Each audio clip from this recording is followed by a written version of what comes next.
আসসালামু আলাইকুম। Recipe by beauty চ্যানেলে আপনাদেরকে স্বাগত জানাই। আজ আপনাদের সঙ্গে শেয়ার করব ডিমের মধ্যে আলু গ্রেড করে দিয়ে একেবারে নতুন একটি রেসিপি। ঘরে মাছ মাংস না থাকলে এই রেসিপিটা আপনারা একবার রান্না করে খেয়ে দেখবেন। খেতে ভীষণ ভালো লাগে। আশা করছি আপনাদেরকে খুবই ভালো লাগবে। তো অবশ্যই স্কিপ না করে পুরো রেসিপি দেখে নেবেন। তো চলুন কথা না বাড়িয়ে রেসিপি শুরু করি। এখানে দেখুন একটা মিক্সিং বোল নিয়েছি। এবার আমি এখানে ডিম ভেঙে নিচ্ছি। তো এখানে আমি একে একে 5টা ডিম ভেঙে নেব। তো আমি আমার পরিমাণ মতো ডিম নিয়ে নিচ্ছি, আপনারা কিন্তু আপনাদের পরিমাণ মতো নিয়ে নেবেন। যারা ভিডিওটি ইউটিউব চ্যানেল থেকে নতুন দেখছেন প্লিজ চ্যানেলটা সাবস্ক্রাইব করে সাথে থাকবেন।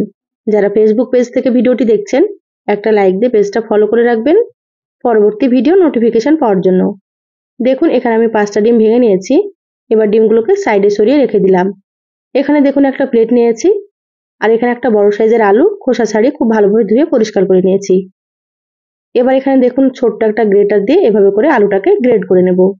অবশ্যই কিন্তু আলু গ্রেড করে নিতে হবে, আর এরকম সরু দেখে আপনারা গ্রেটার নিয়ে নেবেন, তাতে করে সুন্দর মতো গ্রেড করা হবে।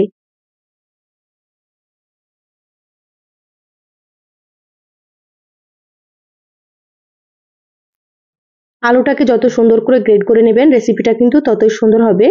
তো দেখুন সম্পূর্ণ আলুটা আমি গ্রেড করে নিয়েছি।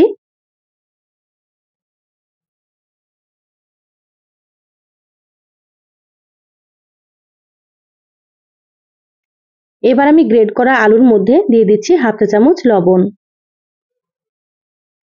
এবার দিয়ে দিচ্ছি হাফ চা চামচ হলুদ গুঁড়ো, আর এখানে হাফ চা চামচ মতো দিয়ে দিচ্ছি জিরা গুঁড়ো। দিয়ে দিচ্ছি দুটো কাঁচামরিচ কুচি। এখানে কিন্তু ঝাল আপনারা নিজেদের টেস্ট অনুযায়ী দিয়ে দেবেন। এবার দিয়ে দিচ্ছি একটা মিডিয়াম সাইজের পেঁয়াজ কুচি। পেঁয়াজটাকে ছোট ছোট করে কুচিয়ে নিয়েছি। এবার আমি একটা কাঁটা চামচ দিয়ে খুব ভালোভাবে সমস্ত মিশিয়ে নেব। এভাবে সুন্দর করে একটু মিশিয়ে নিতে হবে।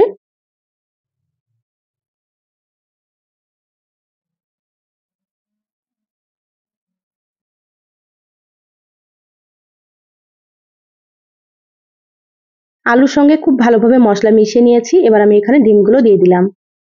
ডিমগুলোকেও খুব ভালোভাবে আলুর সঙ্গে আমি একটু মিশিয়ে নেব। এই কাজটা কাঁটা চামচ দিয়ে করলে খুব সুন্দর হয়। আপনারা এইভাবে করে মিশিয়ে নেবেন। চাইলে আপনারা কিন্তু হাত দিয়েও মিশিয়ে নিতে পারেন। আপনারা তো অনেক রকম রেসিপি খেয়েছেন, তো এই রেসিপিটা একবার হলেও খেয়ে দেখবেন। যাকে খাওয়াবেন সেই কিন্তু খুবই পছন্দ করবে।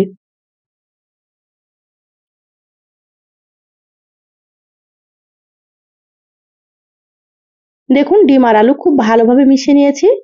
মেশানো হয়ে গিয়েছে, সাইডে সরিয়ে রেখে দিচ্ছি।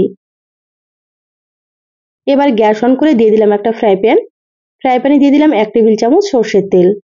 তো এখানে আমি সর্ষের তেল দিলাম, আপনারা চাইলে সয়াবিন তেল দিতে পারেন। এবার তেলটাকে হালকা একটু গরম করে নেব। তেল কিন্তু প্রথমে খুব বেশি গরম করা যাবে না, হালকা গরম করে নেবেন। তেল হালকা গরম করে নিয়েছি। এবার আমি এখানে ডিম আর আলুর মিশ্রণটা দিয়ে দিলাম। এবার স্প্যাচুলার দিয়ে একটু সমান করে নিচ্ছি। এইভাবে আলুগুলোকে আপনারা একটু সমান করে নেবেন, তাতে করে সমস্ত জায়গায় সমানভাবে থাকবে।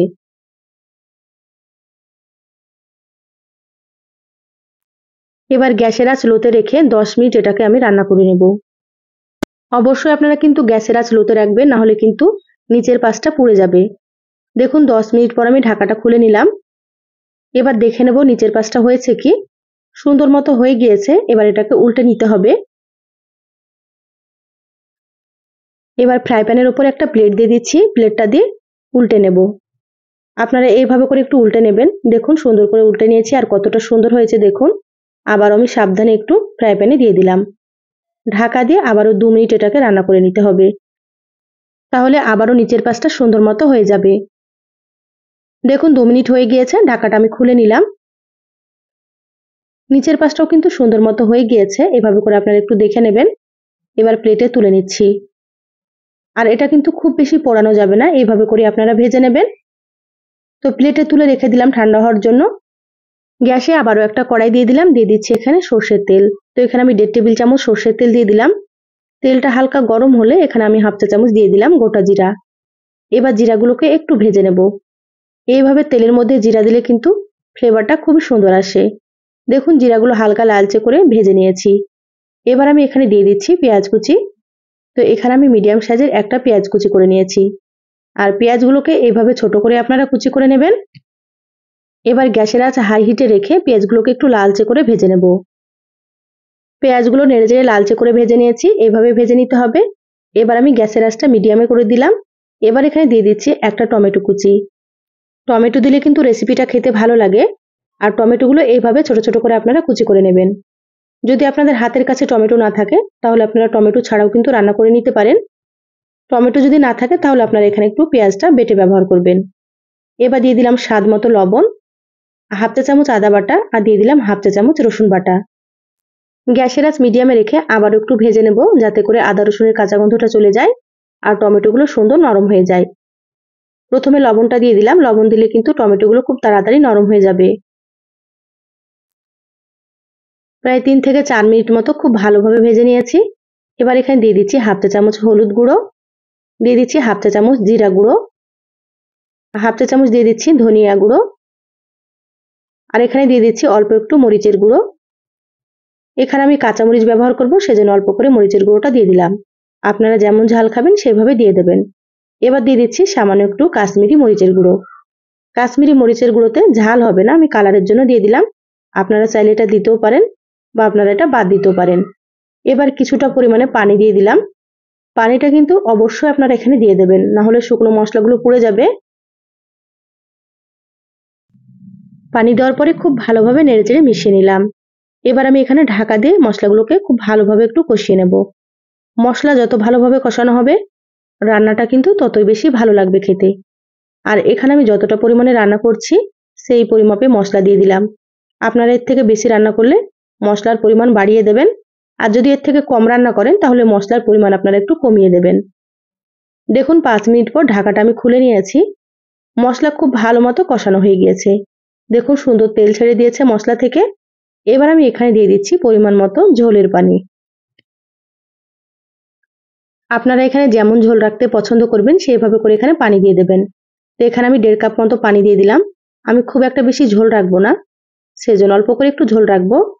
তো পানি দেওয়ার পরে খুব ভালোভাবে একটু নেড়েচেড়ে মিশিয়ে নিচ্ছি। এবার ঢাকা দিয়ে ঝোলটাকে খুব ভালো মতো ফুটিয়ে নেব।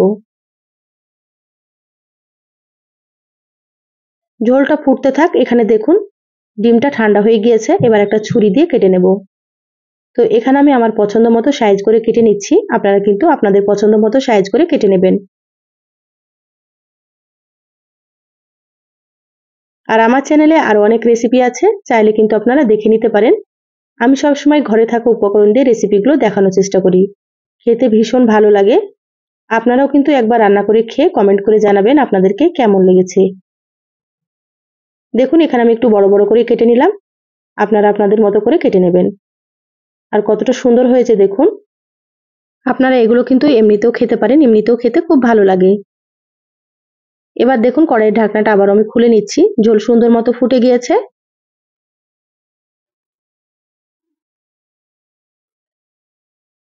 আবারও একটু নেড়েচেড়ে নিলাম। এবার আমি এখানে ডিমগুলো দিয়ে দিচ্ছি।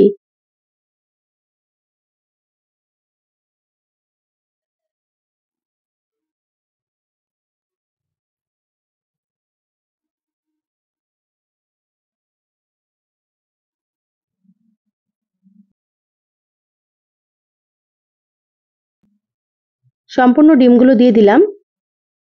আবার একটু খুব ভালোভাবে নেড়েচেড়ে নেব।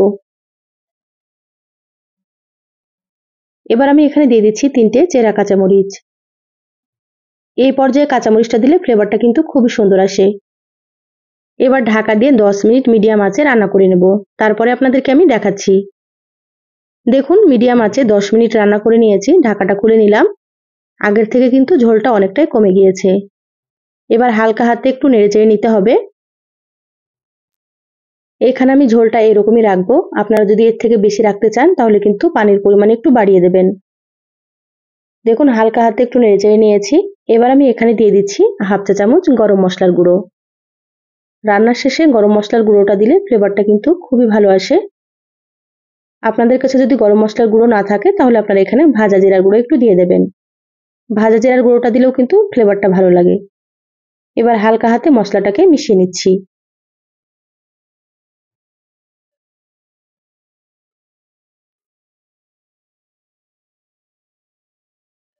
দেখুন মশলা খুব ভালো মতো মিশিয়ে নিয়েছি, রান্না হয়ে গিয়েছে, গ্যাস বন্ধ করে দিলাম। ঢাকা দিয়ে 5 মিনিট রেখে দেবো, তারপর আপনাদেরকে দেখাচ্ছি। দেখুন 5 মিনিট পর প্লেটে ঢেলে নিয়েছি।